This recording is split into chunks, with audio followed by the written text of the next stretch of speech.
नमक पानी नहीं। जिस धरती पर सारे शास्त्र लिखे गए, वेद आदि शास्त्र, उसी धरती का नाम भारत है।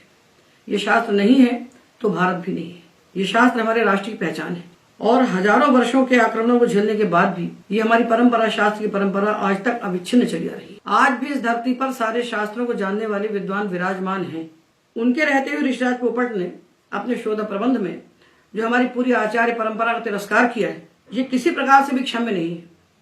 और उससे भी दुखद ये है कि हमारे देश के सोशल मीडिया ने और प्रिंट मीडिया ने उसको भरपूर बढ़ावा दिया। हम पूछते हैं मीडिया से कि ये जो ऋषिराज पोपट कह रहा है, ये सही है गलत है, क्या आप जानते हैं? यदि आप नहीं जानते तो उसकी इतनी प्रशंसा करके पूरी दुनिया के मन के भीतर ये बात आपने क्यों पैदा की कि पतंजलि नहीं जानते हैं, कात्यायन नहीं जानते हैं और ऋषिराज पोपट जानते हैं? तो इसलिए हमारे लिए अनिवार्य हो गया है इस बात को कहना कि ऋषिराज पोपट ने जो कुछ भी लिखा है अपने शोध प्रबंध में, हमारी व्यवस्था, हमारी मजबूरी है कि हमको उसका पूरा शोध प्रबंध पढ़ना पड़ा अपने सारे कार्यों को विराम दे करके, क्योंकि नहीं पढ़ेंगे तो हम कैसे जानेंगे उसने क्या कहा। इन्होंने धातु लिया चित्ती संज्ञा ने, ये चित्त धातु से तिप लगाया, तो ऋषिराज कहना है कि ये चित्त जो है तिप प्रत्यय का अंग नहीं है, इसलिए इसको हम अंग मानेंगे नहीं, एतन निमित्तक कोई कार्य नहीं करेंगे। तो हम कहते हैं कि चित्त से हमने यज्ञ करके धातु बनाया चेचित, जो ये है वही ये है, प्रकृति ग्रहणे यज्ञ ग्रहणम। अब इससे हमने लट लगा प्रथम पुरुष में यही तिप प्रत्यय लगाया, दूसरा नहीं है, वही लकार है, वही प्रत्यय है। अब यदि ये इस तिप प्रत्यय का अंग चित्त नहीं है तो इसके उपधा को गुण कौन करेगा? इतनी छोटी सी बात नहीं पता। हमारी संस्था का 10 साल का बच्चा ही बनाता है तो उसको दिखाई पाता है कि सूत्र का प्रभाव कहां तक जाए।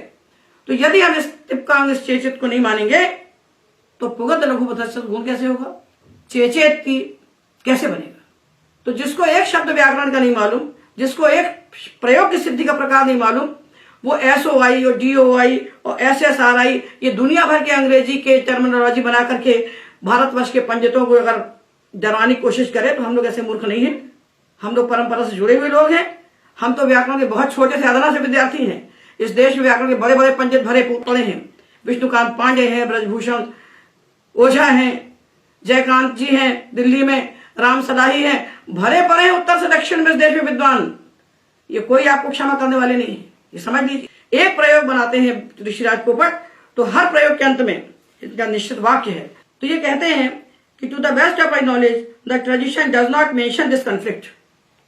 ये जो विरोध है सूत्रों का, ये ट्रेडिशन को मालूम नहीं है, हम बता रहे हैं पहली बार। तो ये इस प्रकार की मूर्खतापूर्ण बातें करना और अपने आप को मीडिया के सामने प्रस्तुत करके बड़ा दिखाना, तो मीडिया प्रमाण नहीं है आपकी विद्वत्ता का, इसका प्रमाण इस देश के विद्वान हैं।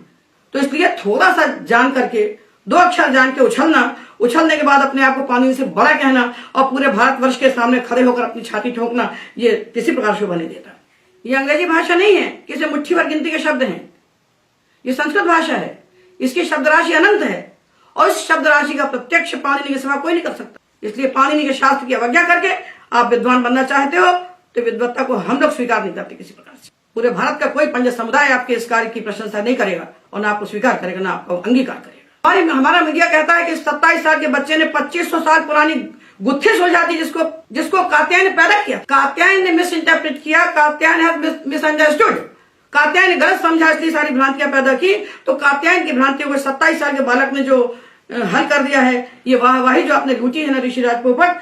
मैं आचार्य विश्वनाथ त्रिपाठी की शिष्या, प्राणाचार्य पंडित सुंदरलाल शुक्ल जानकी देवी की पुत्री और पंडित शिव प्रसाद दीक्षित की सहधर्मिणी इस बात की घोषणा करती हूं कि तुम्हारी थीसिस में आदि से अंत तक जो लिखा है सबका सब अपाणनीय है और मैं इसका सिरे से खंडन करने की प्रतिज्ञा करती हूं। उसके एक अक्षर धज्जियां मैं उड़ाऊंगी।